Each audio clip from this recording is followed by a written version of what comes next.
একজন পাখি প্রেমিকের দৃশ্য। প্রতিদিন সকালে ভোরবেলায় দোকান খুলতেই পাখিদের আনাগোনা শুরু হয়। অসংখ্য পাখিরা খাবারের ছুটে তার দোকানের সামনে জমায়েত হয়। তিনি পাখিদের প্রতি খুব ভালোবাসা রাখেন। পাখিরাও তার প্রতি খাবারের খোঁজে ছুটে আসে। প্রতিদিন তিনি এইভাবে রুটির টুকরো ছিঁড়ামুড়ি দিয়ে পাখিদেরকে খাবারের ব্যবস্থা করে দেয়।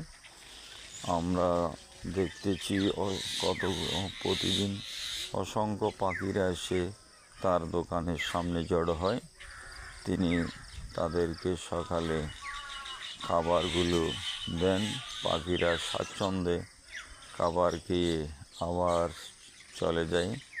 এইভাবে প্রতিদিন তিনি নিয়মিত পাখিদের খাবার দিয়ে থাকেন। পাখিরাও জানে ভোরবেলায় এখানে আসলেই তাদের সারা রাতের খিদা মিটে যাবে, তাদের খাবারের সন্ধান হবে। এই জন্য পাখিদের প্রতি একজন দোকানি সওদাগরের মায়া মমতার চিত্র